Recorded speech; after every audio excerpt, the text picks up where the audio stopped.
Nobody quits a job they hate on a Wednesday. They quit in their head on a Wednesday. They sit in a meeting they do not need to be in, staring at a wall, running the math.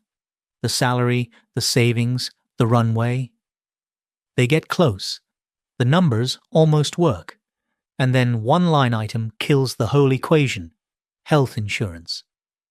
The thing standing between them and the life they actually want is not courage.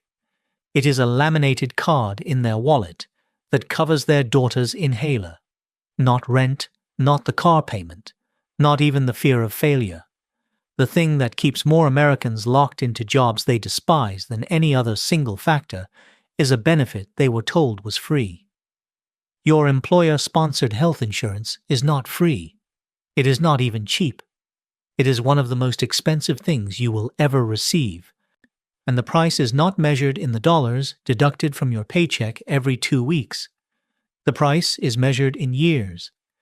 Years spent in the wrong career, the wrong company, the wrong city, because walking away meant losing the one thing you cannot afford to replace on the open market. This is a financial trap that affects over 150 million Americans, and it is hiding in plain sight on your benefits summary under the word included. My name is Kai, and I spend way too much time reverse engineering the financial structures that keep smart people stuck in lives they did not choose. If you have ever run the numbers on leaving your job and watched the entire plan collapse the moment you priced out health insurance, this one is for you. Subscribe and give this a thumbs up if something clicks. Let me start with the lie, because it is a specific lie and it has a dollar amount attached to it. When your employer tells you they provide health insurance, what most people hear is, "I do not have to worry about health care." It is taken care of. It is part of the package. And technically, that is true. Your employer does pay a portion of your premium. On average, employers cover about 83% of individual premiums and about 73% of family plans. That sounds generous. It sounds like a gift. Here is what they do not tell you. That money your employer spends on your health insurance is not a gift. It is part of your total compensation. It is money that would otherwise be in your paycheck. And the number is not small. The Kaiser Family Foundation reported that the average employer-sponsored health insurance premium in 2024 was roughly $8,951 for individual coverage and $25,572 for a family plan. Your employer covers the majority, yes, but that cost comes directly from your compensation budget. Every dollar your employer spends on your health insurance is a dollar they did not put in your salary. That is not my opinion. That is basic labor economics. Research from the National Bureau of Economic Research found that when employer health insurance costs rise, wages fall by a nearly equivalent amount. It is not a coincidence that healthcare costs in the U.S. have risen over 250% since 2000 while real wages have barely moved. Your raises did not disappear. They were rerouted. They went into an insurance plan you did not pick, covering things you may never use, at prices you never negotiated. And because it never showed up on your pay stub as a deduction, you never questioned it. So when your company says they offer free health insurance, what they actually mean is, we are paying you $20,000 to $25,000 less in salary and spending that money on a product you had no say in choosing. That is not a benefit. That is a purchasing decision someone else made with your money, and you thanked them for it during onboarding while signing a form you did not read. But that is just the sticker price. The real cost, the one that should genuinely unsettle you, is what economists call job lock. And this is where the math turns dark. Job lock is exactly what it sounds like. Workers staying in jobs they would otherwise leave because they cannot afford to lose their employer-sponsored health insurance. and the scale of it is enormous. A study from the University of Chicago estimated that job lock reduces voluntary job mobility by 25 to 40%. That means for every 10 people who want to leave their jobs, 2 to 4 of them stay specifically because of insurance, not because of the salary, not because of the culture, not because they love the work, because of a benefits card in their wallet. Now think about what that means for your earning potential over a lifetime. Your career trajectory is not just a function of how good you are at your job. It is a function of how many times you can make the right move at the right time, taking the better offer, jumping to the growing company, leaving the toxic manager before the stress costs you more than a paycheck. Every move you do not make because of insurance is a compounding opportunity cost that gets more expensive every year. Let me do this like an accountant. The average salary increase when switching jobs is between 10 and 20%. If you make $70,000 and job lock keeps you in place for just 2 years longer than you should have stayed, and the job you would have taken paid 15% more, that is $10,500 per year, you did not earn. Over 2 years, that is $21,000 in lost income. And that does not include the raises and promotions you would have received at the new company, which compound over the rest of your career. But it gets worse, because job lock does not just cost you money, it costs you leverage. When you cannot leave, your employer knows you cannot leave, not because anyone says it out loud, but because the math is obvious to everyone involved. You negotiate differently when walking away is not a real option. You accept the 3% raise instead of pushing for 8%, because you both know you are not going anywhere. You take the lateral move instead of holding out for the promotion because stability matters more than growth when your family's health insurance depends on you staying put. Over time, you are not just losing income. You are training your employer to undervalue you, and they will. Run that forward. A single instance of job lock, just 2 years of staying too long at one job, can cost you $50,000 to $80,000 in lifetime earnings when you factor in the compounding effect on future salaries, retirement contributions, and investment growth. Your free health insurance just cost you a house down payment, and most people do not experience job lock once. They experience it 3, 4, 5 times across a career. So let me give you the real number. If job lock keeps you from making just 3 career moves over a 40-year working life, and each of those moves would have bumped your salary by 15%, you are not losing tens of thousands of dollars. You are losing hundreds of thousands. Quietly. Over decades. With no invoice, no line item, and no one to blame, because the thing that trapped you was labeled a benefit on your first day of work. And you are not allowed to be angry about it, because it was a benefit. Now here is where this connects to something most people never consider. The United States is the only wealthy country where losing your job can mean losing your health care overnight.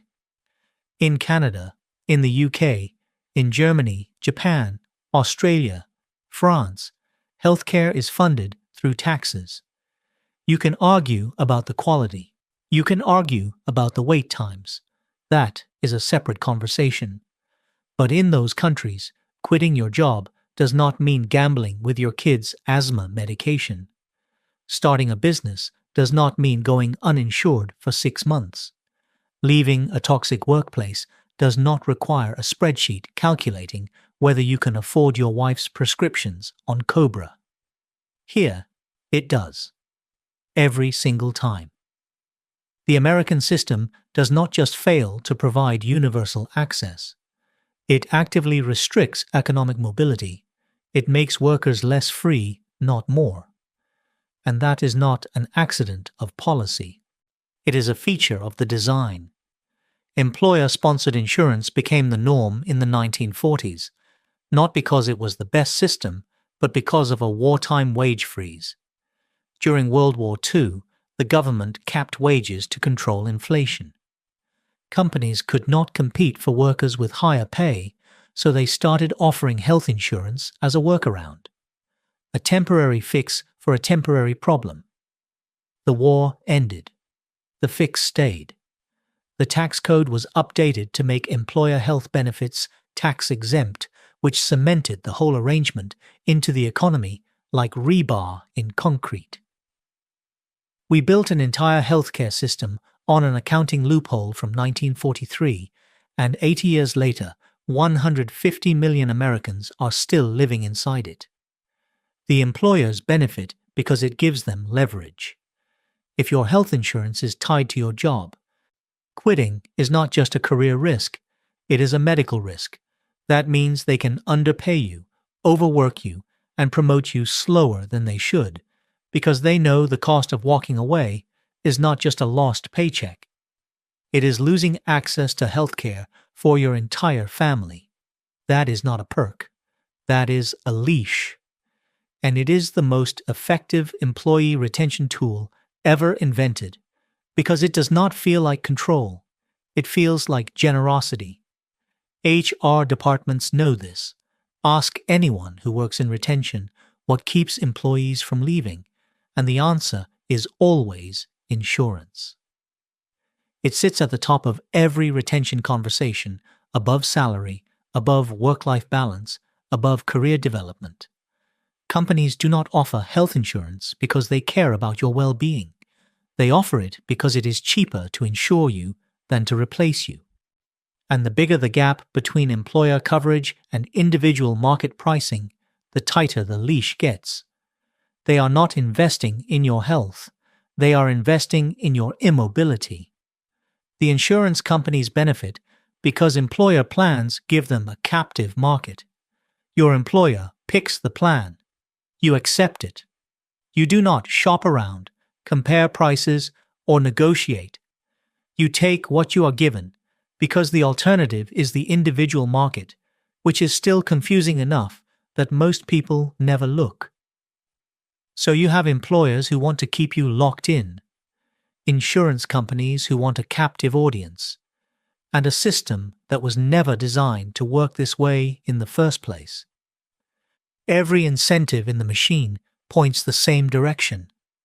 Keep you still. All of that history, all of those incentives, they matter for one reason. They explain why you feel trapped, even when the numbers say you should not be. The cost is invisible. It does not arrive as a bill. It arrives as a career that stalled, a business that never launched, and a vague feeling that you should be further along than you are. That feeling has a name. It is job lock. And now you know where it comes from. I am not here to tell you the system is going to change tomorrow. It probably will not. What I want to do is help you see the cost clearly so you can stop accepting free at face value and start making decisions with real numbers. Here is what that looks like. Stop thinking of employer health insurance as a gift. Start thinking of it as part of your salary that is being spent for you on a product someone else chose. When you are evaluating a job offer, add the total insurance cost to the salary, not just the premium you pay. A job offering $85,000 with a terrible plan might actually pay you less than one offering $75,000 with excellent coverage. Most people never run this comparison. They look at the salary number and decide from there. That is like comparing two apartments by rent alone, while one of them includes $1,200 a month in utilities, and the other does not. You would never make that mistake with housing. But you make it with every job offer, because nobody puts total compensation on the first page. They put salary on the first page, and bury healthcare on page 9 of the benefits packet you skimmed for 30 seconds before clicking accept. Second, know what your insurance actually costs. Not your share. The full number. Ask HR for the total premium your employer pays on your behalf. When you see $18,000, $22,000, $25,000 on a page with your name on it, you will understand why your salary has felt frozen for 5 years. It was not frozen. It moved. It just went somewhere you were never invited to look. Third, and this is the one that changes everything, if you are planning any career transition, switching jobs, going freelance, starting a business, taking a gap year, price out healthcare first, not last. First, go to the marketplace. Get actual quotes. Because the number in your head is almost always worse than the real number. Most people overestimate the cost of individual health insurance by 30 to 40% because the fear of losing coverage distorts their math before they open a browser. I know someone who stayed at a job she hated for 3 extra years because she assumed individual coverage for her family would cost $2,500 a month. She was a project manager at a consulting firm that overworked her, underpaid her, and passed her over for promotion twice. She had a standing offer from a smaller company that would have paid her $15,000 more per year, given her a director title, and cut her commute in half. She wanted that job so badly, she had the acceptance email drafted in her notes app. She never sent it. Because she Googled family health insurance cost one night, saw a number that terrified her, and closed the laptop. Did not go to the marketplace, did not get an actual quote, did not call a broker, just saw a scary number on a forum post and decided it was not worth the risk. When she finally priced it out 3 years later, the actual cost with subsidies was $900 a month. Not $2,500. $900. She spent 3 years and roughly $60,000 in lost career growth, protecting herself from a number she never bothered to verify. The fear of the cost was more expensive than the cost itself. And nobody told her. Nobody tells anyone. Because the system works best when you do not look. The financial advice world will spend hours helping you pick between a traditional and a Roth IRA. They will argue about index funds versus target date funds. They will optimize your portfolio to squeeze out an extra 0.5% in returns. But almost nobody talks about the 6-figure lifetime cost of job lock, driven entirely by a healthcare system that was built on a World War II accident and never updated. You are not making career decisions in a free market. You are making them inside a system that was designed, whether intentionally or not, to keep you where you are. And the cost of that constraint is not on your pay stub. It is in the raises you did not negotiate because you could not afford to walk away. It is in the business you did not start because Cobra runs $2,100 a month for a family of 4. It is in the 3 extra years you gave to a company that did not deserve them because leaving felt like gambling with your children's health. It is in the freelance career you never launched because the first question was not, can I find clients, but can I find coverage? It is in every single time you said, I cannot afford to leave, when what you really meant was, I cannot afford to get sick. That is what free healthcare costs, not premiums, not copays, not deductibles. Freedom. The freedom to make the move that changes your trajectory. The freedom to say no to bad work. The freedom to bet on yourself without risking your family's access to a doctor. And the cruelest part is that you never calculate it. You never sit down and run the numbers on what staying actually cost you. You just feel stuck and assume that is normal. It is not normal. It is a design flaw from 1943 disguised as an employee benefit in 2025. And now that you can see it, the question is whether you keep quietly paying or start running the real math. Because free healthcare is not free. It is prepaid, with every job you did not leave, 1 year at a time. And the receipt is a career you chose by default instead of on purpose.